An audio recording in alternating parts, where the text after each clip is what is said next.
Sulit dipungkiri memang kalau industri pop kultur Jepang, khususnya anime, manga, dan light novel sudah mengalami perkembangan yang sangat signifikan beberapa dekade terakhir. Baik dari segi kualitas animasi, modifikasi karakter, hingga kualitas sebuah karya secara keseluruhan. Singkatnya, jelas kita tidak bisa melihatnya dari sudut pandang yang sama seperti dulu. Termasuk juga dari pendekatan tema yang disusun setiap seriesnya untuk mempresentasikan sebuah cerita. Atau dalam kata lain, genre. Series yang mengedepankan elemen action atau komedi biasanya selalu menjadi hit besar. Namun, genre romance dan percintaan yang dramatis terkadang selalu meninggalkan kesan yang mendalam setelah menontonnya.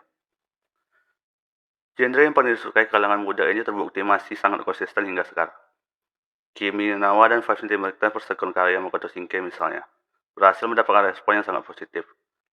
Karena kedua film ini mengandung elemen romance yang sangat dramatis dan cukup berat, tidak semua orang mungkin bisa menikmatinya. Lebih spesifiknya, mereka ingin sebuah cerita yang penuh dengan guyonan dan momen-momen menyenangkan di dalamnya, namun tanpa menghilangkan pendekatan romance yang menjadi fokus utama cerita tersebut. Maka dari sinilah genre anime romance dengan unsur harem mulai mendapatkan daya tariknya.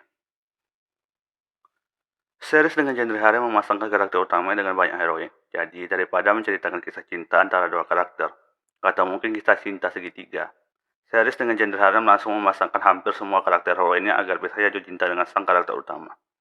Mungkin di era dulu, series seperti ini tidak banyak. Namun, sekarang kita bisa menemukan dengan sangat mudah, seperti dari seri Nisekai, X-School DxD, Saikone, Dead Life, Sword Art Online, hingga beberapa series terbaru seperti Goblin Slayer dan Pengantin Kembar 5. Series dengan genre ini selalu berakhir dengan kontroversial, baik disukai ataupun tidak. Ada banyak alasan untuk hal ini, yang mana mungkin kita akan bahas secara menyeluruh tentang genre ini di kemudian hari. Salah satu alasan kenapa series dengan genre harem tidak disukai sangat sederhana, yaitu karena sang kreator tidak mampu menempatkan unsur romance dan pengembangan karakter dengan sangat baik. Aneh memang, namun inilah kenyataannya. Sebagian besar seri dengan genre ini biasanya memiliki karakter utama yang biasa saja dengan tidak adanya keistimewaan. Tidak peka terhadap heroinnya dan memiliki pengembangan karakter yang buruk atau bahkan tidak memiliki pengembangan karakter sama sekali. Namun, dia sangat beruntung karena bisa mendapatkan perhatian dari banyak wanita yang menawan. Mungkin satu-satunya alasan dan kelebihan dari karakter tersebut ialah plot armor dari sang kreator itu sendiri. Terlepas dari perdebatan tentang genre ini, series Champione mungkin adalah salah satu yang menggunakan unsur ini dengan sangat pas. Mari kita bahas para heroin dari series Champione. Erika Bladendi. Godo dan Erika memiliki hubungan yang sangat rumit sejak awal. Saat keduanya pertama kali bertemu, tak satu pun dari mereka yang menyukai satu sama lain. Namun, setelah Godo terus menempatkan dirinya dalam bahaya bagi orang lain, atau situasi sulit untuk membantu Erika segera jatuh cinta padanya setelah mengenalnya selama beberapa bulan. Segera setelah itu, Erika menyatakan dirinya sebagai kekasih, istri dan satu-satunya cinta sejati Kusanagi Godo. Di mana Godo menentang hal ini di setiap kesempatan. Namun, Godo secara pribadi mengakui pada dirinya sendiri bahwa dia menemukan Erika sangat menarik, dan bahwa tampaknya ada hubungan di antara mereka. Tapi Godo enggan menunjukkan ini karena dia menemukan Erika sangat bernafsu kepadanya. Godo merasa bahwa menikah terlalu cepat bagi mereka. Godo juga tampaknya sangat frustasi dengan klaim Erika yang banyak mengambil keuntungan darinya. Percaya bahwa keduanya sangat intim. Meski Godo cenderung menghindar dari Erika, Godo mengakui pada dirinya sendiri kalau Erika memang adalah salah satu orang yang paling berharga baginya. Godo sebenarnya sadar dan mendapati dirinya jatuh cinta pada Erika, bahkan sampai pada titik di mana dia tidak bisa hidup tanpanya. Karena kesetiaan dan cinta abadi yang ditunjukkan padanya dan membuat Godo sadar kalau Erika berarti baginya. Mulai dari pertengahan light novelnya, Godo bahkan menjadi sangat terbuka untuk mengaku peduli dengan cinta Erika, dan bahkan bebas menciumnya kapanpun dia mau. Di akhir seri, mereka menjadi lebih intim. Di volume X, Godo dan Erika memiliki hubungan yang lebih romantis. Mereka terlihat segera akan menikah. Erika akhirnya melahirkan 2 anak kembar, laki-laki dan perempuan. Maria Yuri. Pada awalnya, Yuri mengira Godo adalah tiran yang menakutkan karena interaksinya dengan Vauban, dan rumor kalau dia adalah orang cabul yang menarik perhatian banyak wanita tanpa peduli apapun. Terlepas dari ketakutannya, Yuri masih berusaha meyakinkan Godo untuk lebih rendah hati dan juga berhati-hati dalam tindakannya dengan Erika. Meski sering berakhir sebaliknya. Atau mungkin selalu.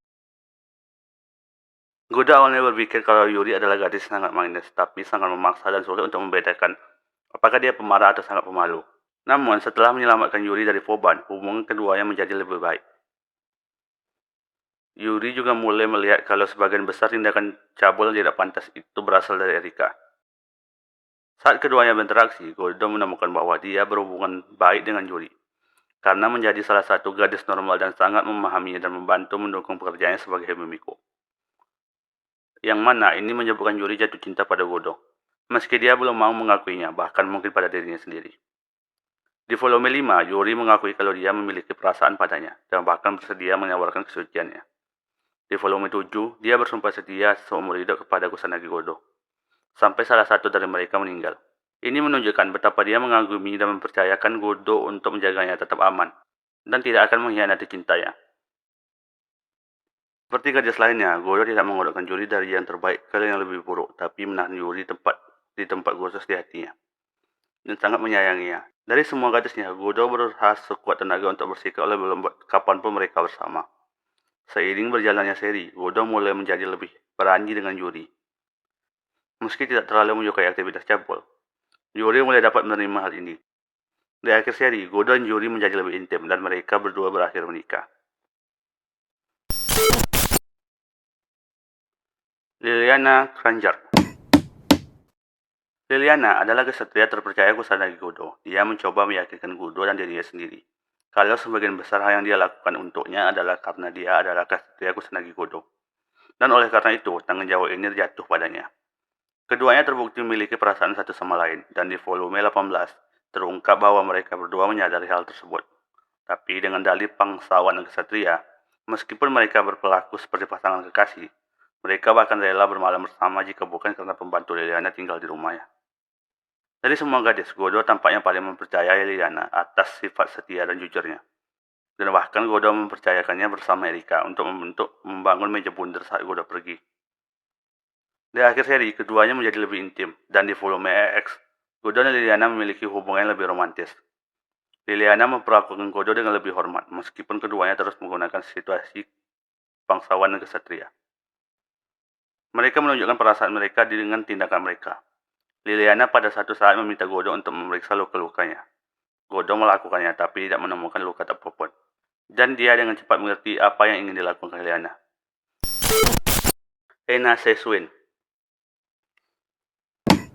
Godo pada awalnya mengira Ena adalah wanita yang sangat merepotkan, karena berusaha membunuh Erika untuk mendapatkan Godo.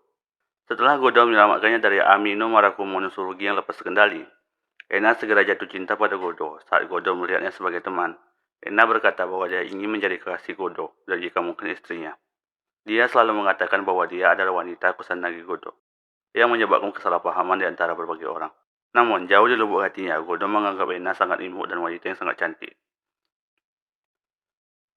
Godo sangat menyukai saat Ena menjadi malu setelah melakukan sesuatu yang intim dengannya. Walaupun Godo menganggapnya terlalu santai dalam berbagai situasi, Godo masih cukup mempercayainya untuk membela teman-temannya, dan sangat menghargai persahabatannya dengan Ena. Di volume X, hubungannya dengan Ena menjadi lebih romantis. Ena telah memperlakukan Godo dengan sangat hormat dan memanggilnya sebagai tuanku. Godo memperlakukan Ena dengan penuh kasih sayang, dan dia bahkan sedikit menggodanya dalam beberapa situasi. Maria Hikari. Awalnya, Hikari hanya ingin Godo memulai hubungan dengan saudarinya Yuri, dengan tujuan tidak hanya untuk meningkatkan kekuatan rumah tangga mereka, tapi juga untuk membuat kakaknya menjadi bahagia. Namun, setelah diselamatkan dari Raja Kara oleh Kusanagi Godo, Hikari mengembangkan perasaan yang sangat kuat terhadap Godo, dan akan membela Godo setiap kali para gadis memarahinya. Walaupun pandangan Godo tentang Hikari sebagai ketertarikan romantis tidak jelas, dia benar-benar peduli padanya dan berusaha keras untuk menyelamatkan Hikari dari Raja Kara. Godo juga akan menghibur setiap kali Hikari merasa dalam kesulitan. Di Champione EX, Hikari resmi menjadi salah satu kekasih Kusanagi Godo. Lucrezia Zola.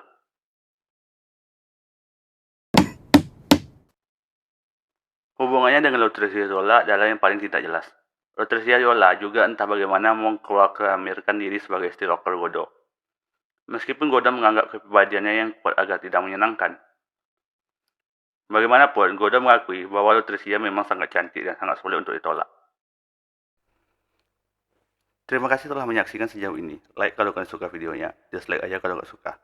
Untuk kritik, saran, tanggapan, dan request tentang apa yang harus kita bahas selanjutnya, tulis aja di kolom komentar. Sampai jumpa di pembahasan selanjutnya. Bye-bye.